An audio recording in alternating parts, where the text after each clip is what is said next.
Hey guys, Elle here. It is time for a deck collection update video again. I think I waited a little too long to film this. I have quite a few decks to get through here. What is it, about 29 decks here that have not been included in a collection video yet. Yeah, 2016 was a hell of a year. It shall forever be known as the year of the tarot. You know, don't start a YouTube channel unless you plan on getting even more tarot obsessed. So I actually didn't even realize this happened. What I did was, well, first off, I started a bullet journal this year. I was so inspired by all of your guys' planner and bullet journal videos that I decided to start my own and really try and get organized and stuff. And anyway, what I did, oh wait, it's back here, was, there it is. I started a page called My Tarot Collection, and I wrote out all the decks that I had. And I was like, oh shit, we should, you know, do a collection because there's quite a few more. I also realized, however, not that this is in any particular order, but I realized that the Tabula Mundi deck was my 100th tarot deck. That guy right there. Congratulations, Tabula Mundi. 100th tarot deck. Anyway, there are reviews up of a lot of the decks up here, and also a lot of them I've shown in other videos or just mentioned before. So to keep you guys who are sort of up to date with the channel from getting too bored, I am going to start with the decks that I have not shown at all, that I haven't talked about, and then work our way through to decks that have like full and complete reviews up. Okay, let's do it. Let's start things off with my most recent deck. This just came in the mail a few days ago, actually, and that is the English Magic Tarot. Now, this was not a deck that was particularly high on my wish list. It was something that looked very interesting to me. However, I think it's still going for really cheap. It was $4 on Amazon recently. And I found out about it through one of the live chats through Kelly at The Truth and Story. Now, during this live chat, Kelly and everybody was talking about this deck and that it was on sale, and also they were talking about some of the interesting sort of mysterious writing that you see all over the cards here. You see all that?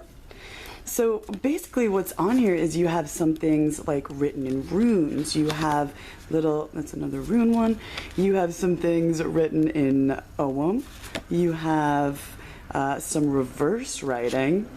Look, check that one out. It's like, see that in the branch there? It says solid thing if you look at it in a mirror. It's like a mirror image. And you have, what do you call it? This Enochian writing. I know it's all in English, it's just sort of needs to be transliterated. And, you know, the runes are sort of easy for me. This one says, the glory of the Queen of Coins. But it's fun to pull up the Enochian alphabet and sort of transcribe everything and see what's written on there. It's really a fun deck. The artwork is simple but lovely, and it has this great sort of mystery school kind of a vibe to it. The English Magic Tarot. All the majors don't have borders, all the minors do, and they're color coded. So you have blue for the cups, gold for the swords. What were the other ones? Green for the coins, and red for the wands. Really, it's a brand new deck to me. It comes with the whole book, so I am going to have fun exploring this bad boy. I also did edge it in like a nice kind of brownish color. Oh, I like that. That worked good. And next up, we have a deck I'm really excited about. I've actually had it for a little while now. It is the Modern Spellcasters Tarot. Not a deck that, because of the artwork, that I would normally be drawn to, although I find it really beautiful. But there's a lot of, there's a lot of these beautiful art decks like this that have a very strong pagan or neo-pagan kind of a vibe to them. But I often find them to be, oh, this is such a broad generalization, but a little bit lacking in depth. You know, they're very pretty, but they tend to just be a, I don't know, kind of a Rider-Waite Smith clone or something. And I honestly, I picked up the deck in the first place because there's runes on the cards, first of all. I thought that was interesting. And there's depictions of like gay couples and things like that. So I was like, oh, cool, I really want to explore this deck. But to my surprise, this deck is super, super deep. First of all, I love the way that they utilize the runes. They didn't associate a rune with each card, because sometimes that drives me nuts. We all have different ways of associating, different ways of understanding the correspondences in these things, right? And I'm sort of nitpicky when it comes to that. It really throws me off. They didn't do that, but the way that they utilized the runes and the way that they've utilized other symbols, alchemical symbols and astrological symbols, they've used them on the cards in ways that are so smart and so perfect. I cannot tell you guys how impressed I am with this deck. Also, more runes. Look at the Hanged Man. There's runes all over. Love. Look at that. You have a lesbian couple on the Four of Wands being hand-fasted. You have sort of a more standard lover's card here with a hand-fasting scene taking place also, but look at where they put the Gabo rune in the heart up above.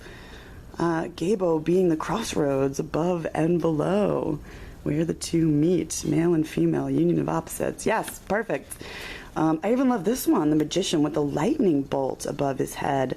I feel like it's referencing the Tower card. If you watched one of my previous videos where we talked about the Tower card as being like the first card in the series where ascension recommences, you know, you start ascending at the Tower card. But I love that here at the above the Magician's head, you know, it's sort of making reference to the Tower card, where above acts on below, above and below the Magician, the one. Oh, it's really good, you guys.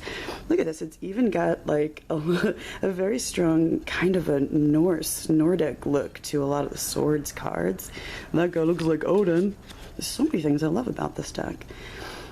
And because it is sort of a magic pagan themed deck too, they utilize symbolism and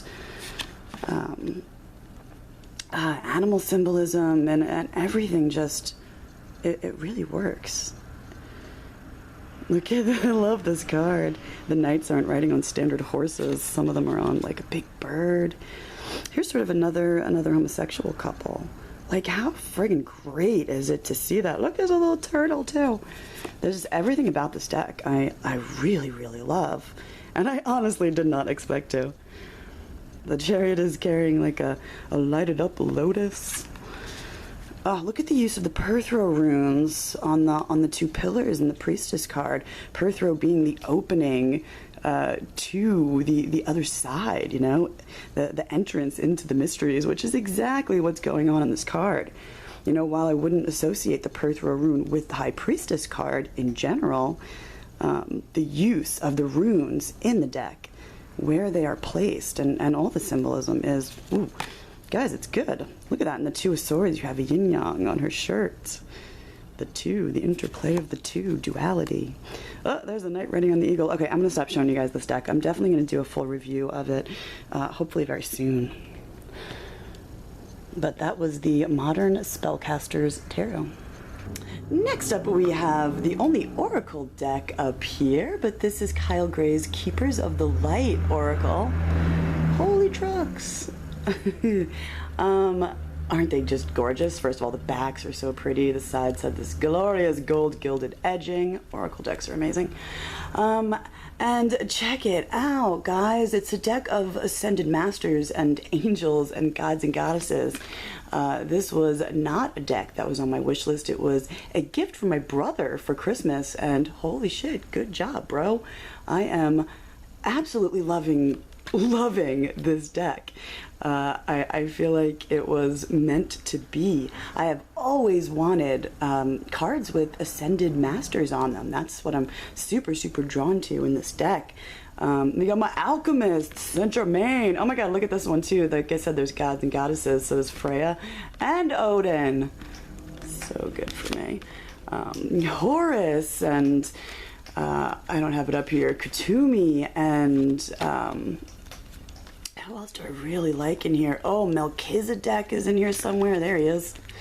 with his flower of life, aids in the ascension process. It's a super new age deck. Sanat Kumara, like, well, cool, you know, as a theosophist, I'm super into all this stuff, and have read a lot of what's been channeled from these ascended masters. I definitely want to review this deck. It's been a fantastic tool for me personally and like my spiritual practice. It's not a deck that I really do readings with or anything, but to have an image and to, you know, contact or get guidance from these masters and these archetypes is a wonderful tool to have. And the artwork is just, it's beautiful. Next up is the Grand Tarot Belline by a man called Magus Edmond Billaudot. And check it out. This is his own personal hand-drawn deck from about 1863. I want to say. There's a little hair on it. Oh my god, isn't it just amazing? It's so beautiful. This one also has gorgeous gold gilded edges. I was able to find a really old copy of this deck. It's all in order right now because I am planning on doing a review of it very soon. All the writing on here is in French, and there is a complete translation of every card available online. But yeah, this was his own personal deck, and he was also it was never like mass produced, you know, until much later when the deck was rediscovered. But they say that, you know, he was a student, a pupil of Mademoiselle Lenormand herself. I'll show you guys what some of the minors look like. And there's the cups, they all have writing on it, and the writing and what's said about each card and the keywords and things are all really fascinating. It's this weird mix of sort of these pole Christian Egyptian ideas and Eliphas Levi and Atella, a lot of Atella influence. Beautiful old deck. So happy to have this in my collection. Next up is another deck that I have wanted for a super duper long time. It was just recently, not that it was hard to find, but it was just recently re-released, and that's the edition that I finally picked up. It just came out a few months ago. There's no changes to it or anything. But this is the Great Esoteric Tarot, or Le Gran Tarot Esoterico. The backs are beautiful 7-pointed star with the stairway of planets in there, all the planetary signs. And this deck is also in order right now because I want to do a review of it really soon. It's one of those decks, all the correspondences are things I agree with. It's a deck that Christine Payne-Towler talks about in her writing often, like a lot. So yeah, I cannot believe I did not have this deck in my collection before a few months ago.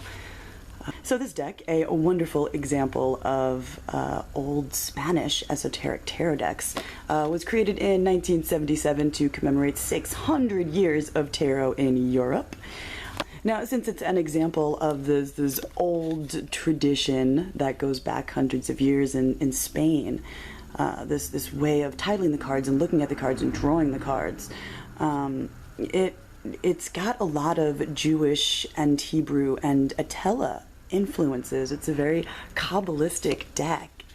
The titles are in Spanish and also in Basque. What else can I say about it? The minors too. The minors are also from this. We always talk about them as being this Packard minors because this dude, Eudes Packard, wrote about this Spanish system of portraying the minor arcana. That's what he was talking about. Although he was French, the system itself has its origins in Spain. Kelly from The Truth and Story actually has a wonderful video up showing this deck and a few others that she has, I think, that are examples of this style of minor arcana. And she talks about the different associations, like water for swords. But don't let that throw you off, really. I mean, the cards really still have the same meaning. It's just this weird little elemental swap that actually does make sense if you read Packard's theories and things about it. Anyway, I am so happy to have this deck in my collection. It is going to be so much fun. Okay, and up next is a Majors only deck.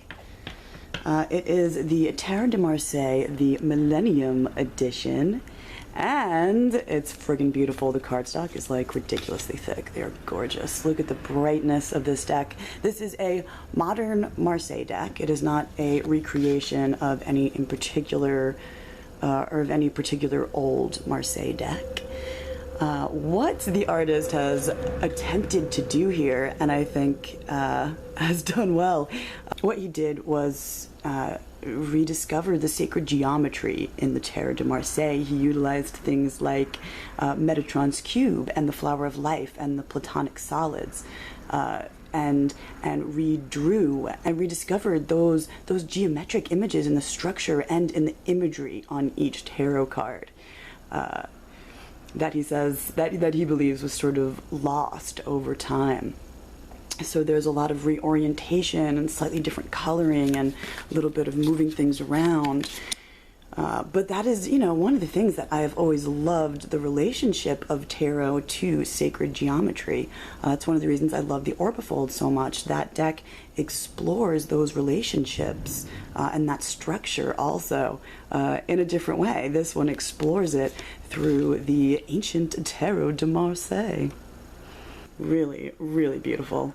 It came out back in 2011 or 2012, I think, but it is brand new to me.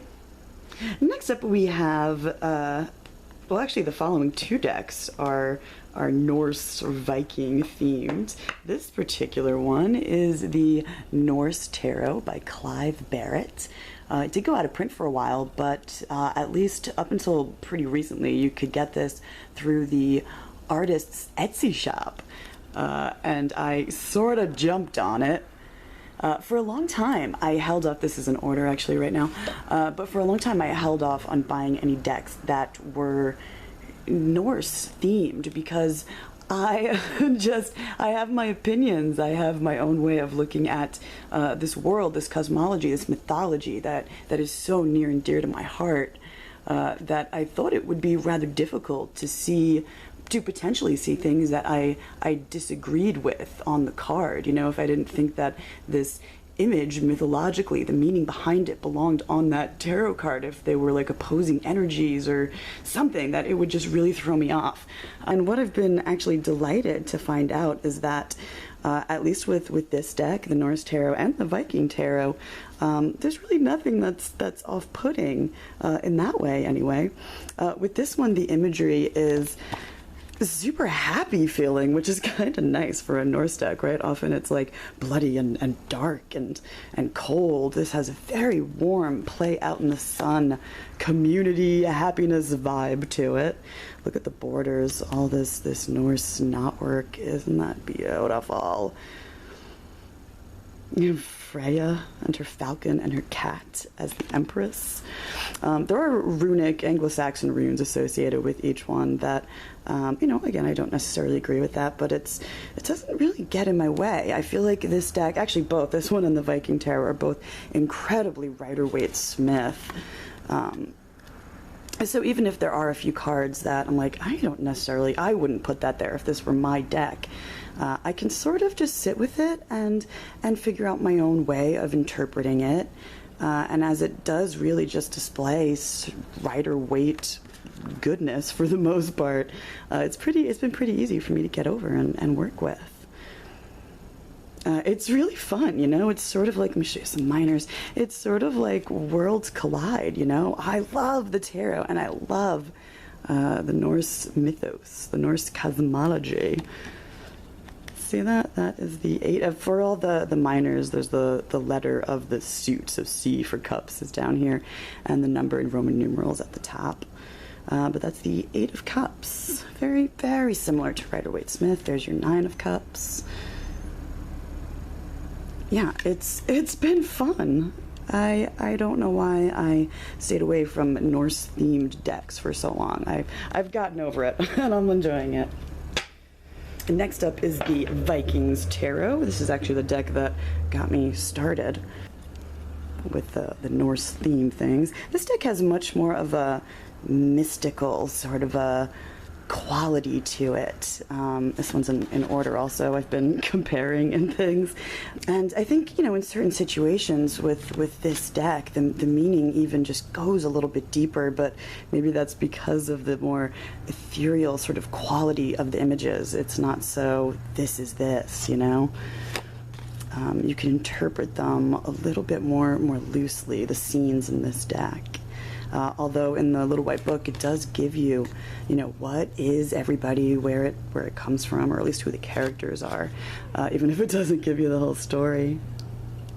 Now, this deck in the minor arcana, anyway, like I said, each one, it actually is a character from Norse mythology, where in the Norse tarot, a lot of the minor arcana cards you could see are just sort of Norse themed. There are specific characters depicted in each one of these, which, again, I thought would potentially throw me off, but because it's still so Rider-Waite Smith, it's like if I don't agree with them being there, maybe it's like just, they don't have to be those specific people, It just works. I don't know. I had to stop, overthinking things and just, just have fun with it. And that's what it's been. It's been fun. That is the glorious Vikings Tarot. I really love both these decks. Okay, up next we have another Tarot de Marseille. This is the Pierre Madinier. This is actually the Mary Packard version, though. This is the one that comes in a box that looks like this. Tarot de Marseille, Mary Packard, in the awesome ginormous magnetic box. It's listed at going for about $30, but I never see it go for that price. I see it in the store all the time for much cheaper, and I actually got mine on Amazon. I don't remember what I paid for it, but it was not much, like $5 or $6, I think. So I scooped it up because I did not have a version of this beautiful Marseille deck. I enjoy the size of the cards. They're really quite large, and they have this great aged effect. It is, of course, from 1709. There's your 2 of discs. But it's a great addition to my collection. I aged the sides so it would match, and I love the way it came out, and I think the backings are actually really quite lovely. It's a great historic deck, and you don't have to be careful with it either. The quality of the cardstock is nothing to write home about, but it is that coated kind of mass-produced card, so it's not like one of your Il Meneghello decks that you have to be super careful with and you're afraid to shuffle. Next up we have, this is the Giuseppe Maria Metelli Bolognese Tarot. The backs are this plain beige color.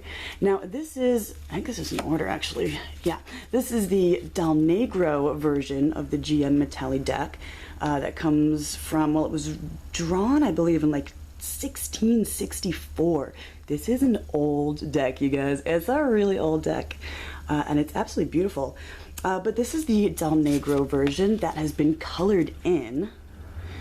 But Il Meneghello actually does have a version of this deck on their amazing cardstock that we were talking about.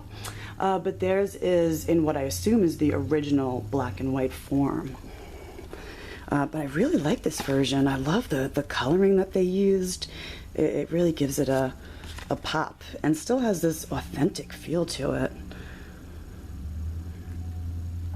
Now, what this is a it's a Bolognese style tarot, and it's a Tarocchini deck, meaning small tarot. It's a shortened tarot deck.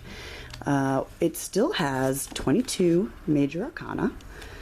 On a lot of them, the artist Metelli has taken some interesting creative turns. There's some really cool stuff going on here. Look at that. That's like your angelic hermit. There's your wheel, there's your strength, an old-fashioned strength. This is one of the most interesting ones. That's like the traitor. That's number 12, your hanged man. And death. Anyway, well, you see the big difference. There's 62 cards total with your 22 major arcana, but then there's only 40 cards in the minor arcana. You still have all 4 court cards, king, queen, knight, and page, but in each suit you have an ace, and then it jumps right to the 6, so you're missing the 2 through the 5. I shouldn't say missing, you know, they were never there to begin with. And you see that in every suit. This is what some of the minors look like. So I've been playing with reading with these style of decks. And by the way, there is a very, very long history of divination with these style of decks. I mean, we really do. We have, even though these are also card games, tarot decks, right? We have writing talking about divination with cards in general and with tarot cards going almost all the way back to when we first see them sort of appear. Next up are 2 Rider-Waite Smith decks that I picked up last year as a little treat for myself. This first one here is the Universal Weight, it is called, and it is I guess I shouldn't really call it a redrawing, although it really does look like a redrawing. They basically took the original drawings and then recolored, but in recoloring added very dark lines, so things look, you know, while it's still clearly the same exact images, it has a very different look and feel to it. Different facial expressions appear because of the different way that you can put lines over the original drawings by Pamela Coleman Smith. But it really is kind of a fun deck to work with. It has this lovely softness to it because of the new lines and the coloring. Look at that Ace of Pentacles, so peaceful. I love me some Rider-Waite Smith, I really do. So while this might not be a deck for studying, you know, alchemical associations via the coloring of things, it's a wonderful deck to use and to read with and to sit and be peaceful with. Now this next deck, the Radiant Rider-Waite Smith, as it is called. Both of these are US Games decks, by the way. This one has been completely redrawn, but it is still, you know, an exact clone. And this one has much more brightness in the coloring. But I feel like you also get some sort of strange facial expressions sometimes. But the other thing that happens when you get different... Oh, I didn't turn these up right, sorry. The other thing that happens, though, when you color and look at a deck like this in different coloring and in a different light, is different things start to jump out at you. So it's fun to explore this deck and all of its various forms and layers that people have given to it. This one has a lot more writing on it, 5 and swords, the number and the suit written on there. But it's very easy on the eyes still, the Radiant Rider-Waite Smith. It can be a lot of fun to work with. See what I mean? Like you notice the things on the throne a little bit differently when they're colored like that. Different things jump out at you. I'm really happy that I got both these decks. I wasn't sure if I was being a little bit silly and redundant picking these up. But I think it's been useful for my study of the Rider-Waite Smith. Next up we have the Tarot of Eons by Vadim Temkin. There we go. It's like this deck that has this very 3D rendered, computerized sort of a look to it. It is very Rider-Waite Smith. Got this realistic sort of a computerized look to it. It's really interesting. Now it comes with actually that card in an actual 3D card. But each of the suits take their style from a different area of the world. You have this very Asian feel in the pentacles, more Asian in the pentacles, Oriental. The swords have this sort of English fantasy thing. It's very similar to what goes on in the Tarot Apocalypsis, where the majors are sort of a like a mixed bag of imagery. The deck is really cool too in that it comes with a lovely little wooden box. Up next are 2 decks by Anna Turian, whose Oracle deck I think may have recently come out that I might be interested in. Oh, it's so pretty. But this is her Lenormand deck. This is the only Lenormand deck that I have up here. Lenormand deck. This is the Claire de Lune Lenormand. Both these decks you can find on her Luna Solaire Etsy shop. For all the independent decks and things like that, I will try and put a link to where you can find them below if they are available. I love the backs. Oh, that's the backs too. That's right. These are my extra cards. But it is a pretty standard Lenormand deck. Why are these extras? Oh, my title card and my extra man and my extra woman card. But it's all this blue and yellow, this like golden look to it. The font and everything is so pretty. I need to edge this guy in black, don't I? I have not done that. And there's your boat or your ship. And the star. And the lily. It's simple, you know, the way a Lenormand deck should be. Very simple. There's your book and your whip. I really like it. I don't have, you know, the few Lenormand decks that I do actually have an old look to them. I like this. This one feels a bit more modern in the way the art is done. And next up is the Hidden Waters Tarot, like I said, also by Anna Turian. There's your backs. This is the deck that is based on... I got a little her in there. Oh my god. This is the deck that is based on Rorschach images, which, holy shit, what a genius idea.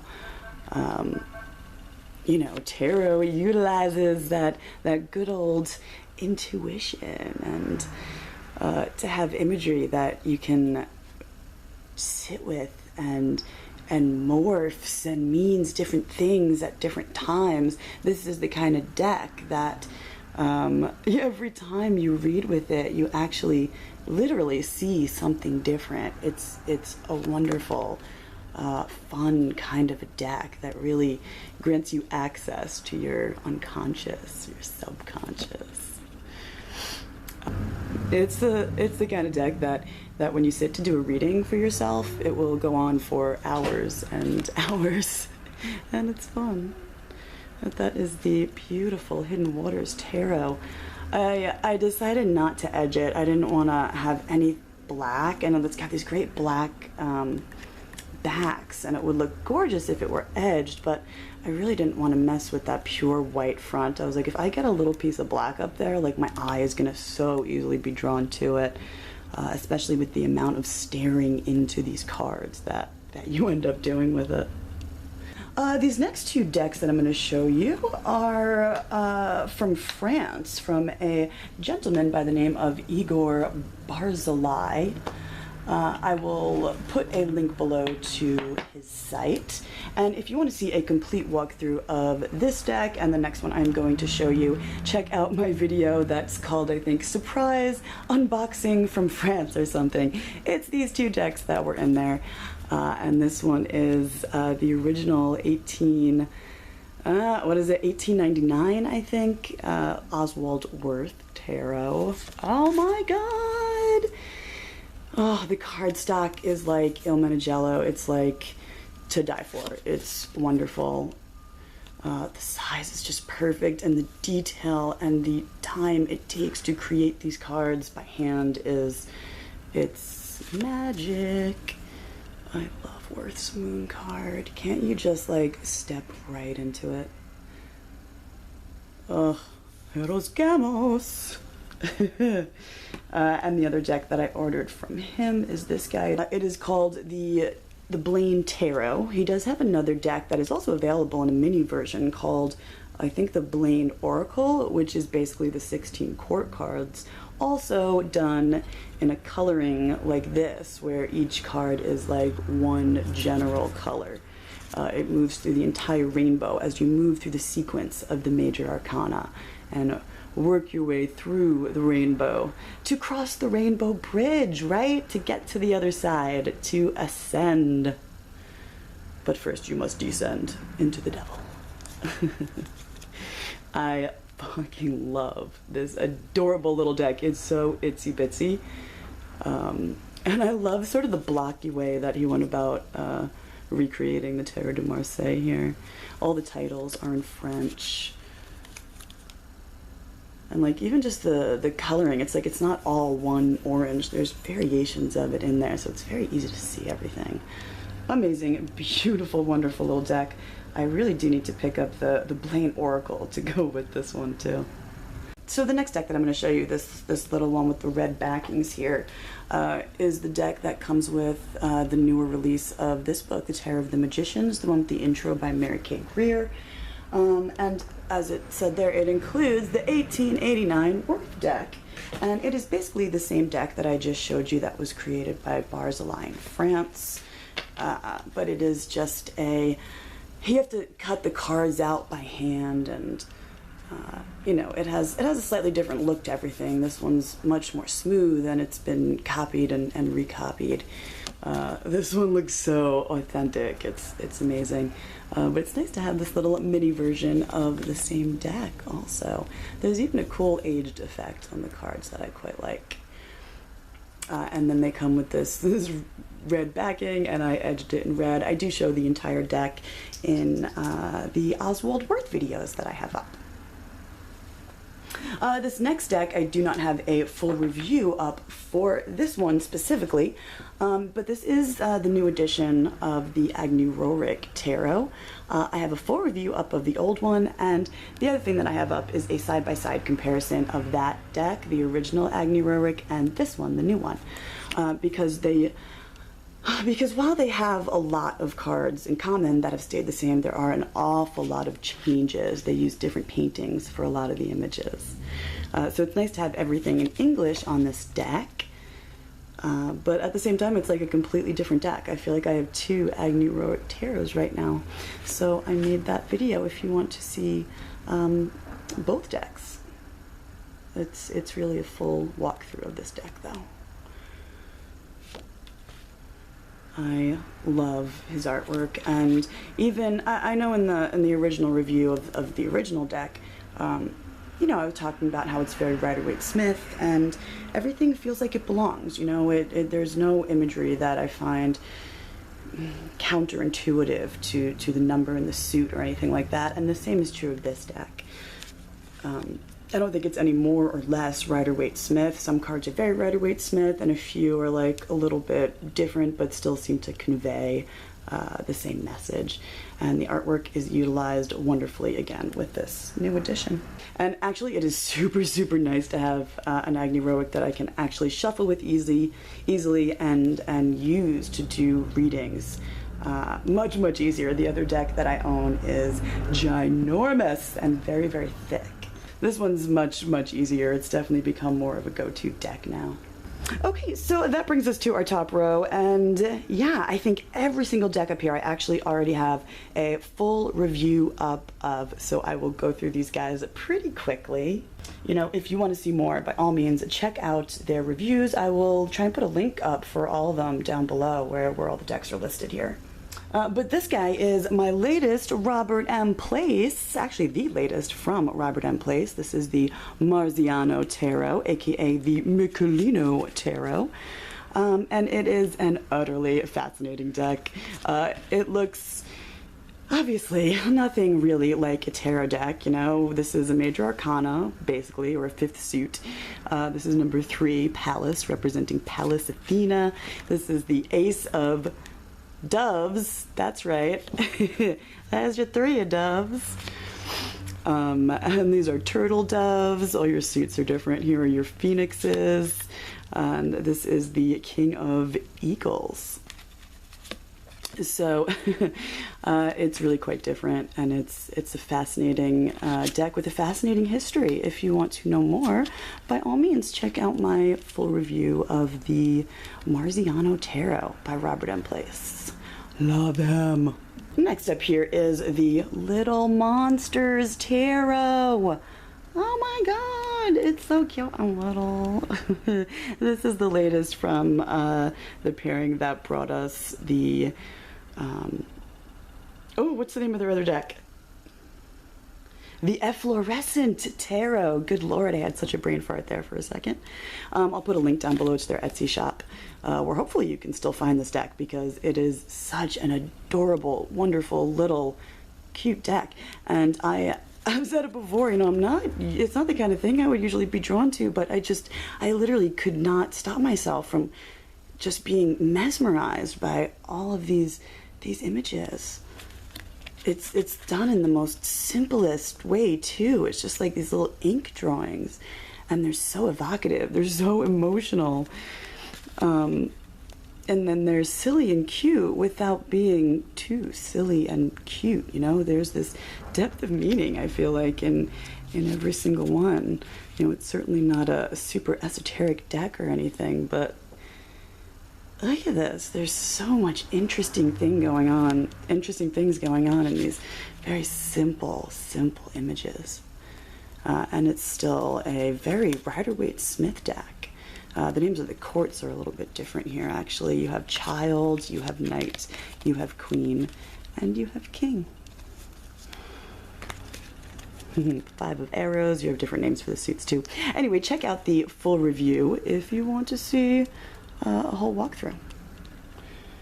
Next up, we have the Slow Holler Tarot. This is a really cool deck, guys. I edged it in gold. But this deck, man, it looks like my life. You know, I see myself reflected back at me in the world around me that I live and know reflected back at me through this deck. And that means a lot. Most of the artists in this deck are gay or queer. It is a collaborative deck with a southern kind of an influence. But one of the things, I guess, that I love the most about it is that although the images are of this very sort of mundane scenes, you know, this everyday world, they really are. I'm reminded in every single image of this deeper meaning, or these deeper truths and currents that run underneath and behind and through everything that we see in our everyday world, you know, and everything that we do. Look at that. It's a super cohesive deck because they stuck to the same sort of color theme, or the same color scheme in every single card. Genius, that was. It's a very feminist deck. They've renamed a lot of the cards, I think most notably the courts, in a very smart way. Like that's your King of Cups. There's your Death card. Yeah, it's a very deep deck. This is your Temperance card called the Alchemist. A lot of the majors have different names too, but they're all done well. It's a great deck. If you want to see a complete walkthrough, check out the Slow Holler review. Next up, we have a restoration of a very old tarot deck, a 400-year-old tarot deck. This is the Fine della Torre. Now, in its original form, as it would have appeared back in the 17th century, the 1600s, it is actually a Bolognese Tarocchini 62-card deck, just like we saw in the Giuseppe Metelli deck. What they did for this beautiful restoration is they added in the extra cards, the 2 through the 5s in each suit. So you have the choice if you want to use it as a regular 78 card tarot deck or a 62 card Tarocchini deck.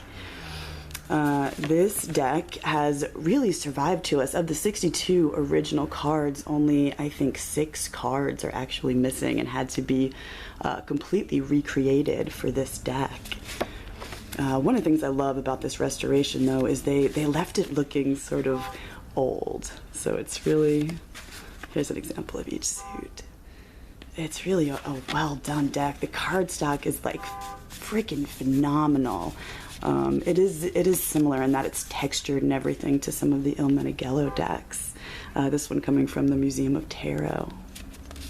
But that is the Fine della Torre. Again, I have a complete walkthrough up. And next up we have the wonderful Tabula Mundi, the Coloris Arcus edition by M.M. Belline. You see the holograms in the back of these cards. Oh my god, I edged mine in silver. The silver Sharpie came out beautiful. So this is a very thelemic, a very Crowley, Thoth-inspired deck. Check it out. Now, because I worship at the feet of M.M. Belline, who can do no wrong, I really don't mind using these Thoth-inspired decks of hers.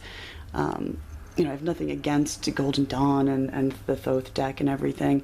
There's just some correspondences that I have a bit of a hard time with. I just don't agree with them. But because of how she presents things, especially with this deck, it's a very astrological deck. You know, she's taken the signs associated with the decan in each minor arcana card anyway, and used a representation from its major arcana in the imagery. It just makes you see relationships and things like that differently, and also, especially in this deck, there's a lot of mythological sort of overlays to the images that you don't see. This is not a Thoth clone like her first deck, the Rosetta. It's really much more of a reimagining and a new take on things. Isn't the artwork just stunning? There's so much sacred geometry running through, and she focuses on the numerology, and yeah, I have no problem using this deck. I've said it before and I'll say it again. A tarot deck is always a tarot deck. You know, there's these common threads that run through. And her books also are so enlightening. You know, if you're someone who is a Rider-Waite Smith sort of a person and are thinking about branching out and looking into Golden Dawn or the Thoth deck and things like that, her books and her decks, but especially her books, would be a great sort of gateway, I think. She has a wonderful way of explaining things that makes her stuff just invaluable. Beautiful deck. My 100th tarot deck, Tabula Mundi. There is also a black and white version available of that deck that came out first, called the Nox et Lux edition. This is the Coloris Arcus edition. The next three decks I have up here are all from Usi. I'll put a link to their website below, and you can see pretty much complete walkthroughs of all of them in the Usi haul video that I have up. But the first one here is Pagan Otherworlds. This was like one of the most highly anticipated decks of 2016, I feel like, right? Everyone was so excited! And with good reason. Man, this deck is beautiful. Look at these backings. I did edge my sides. I just gave it a aged effect. And there it is, Pagan Otherworlds. There's your death card. What they did with this deck, besides just creating an amazingly beautiful and contemplative piece of art, really, like it's stunning to look at. Everything looks like a Botticelli or something, but it really draws on the power and the beauty in nature. Every card, especially in the minor arcana, while still sort of coming from this Rider-Waite tradition and sticking pretty close to that, it's done in a way where it just shows the beauty of nature. You know, nature is the one representing the energy of the card. You know, whether it be little things like this, the stones in the water, or a tree, you know, a flowering tree, or a cold, snowy scene for the Five of Pentacles. You know, with a lone bare tree. You still get the same feeling that you do from a Rider-Waite Smith, you know? Beautiful. It's a masterpiece, this deck. All the Usi decks come with really cool extra cards, too. I don't have them out here, but if you check out the review, you can see them. Next up is one of the versions of Usi's Pagan playing cards. It's very similar backing to the Pagan Otherworlds Tarot. But it's a regular playing card deck. However, everything is beautifully hand-drawn, hand-painted, done by hand. Here's your Queen of Spades. your King of Hearts. All the courts are reversible. Jack of Diamonds, look at that. Like every little symbol, every little French suit sign here is just painted by hand. You can see it when you look at it, the differences in shading and things, and it just looks so incredibly authentic. There's even this old aging effect on the background of these linen cards. But it's just a standard playing card deck. You can use it for poker or whatever. I use mine for divination with playing cards. Oh, get on camera. Isn't it beautiful?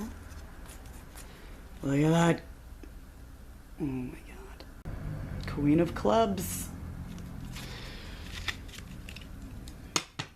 Pagan playing cards. And the last deck from my Usi haul here is the Brute Tarot. That is this guy here.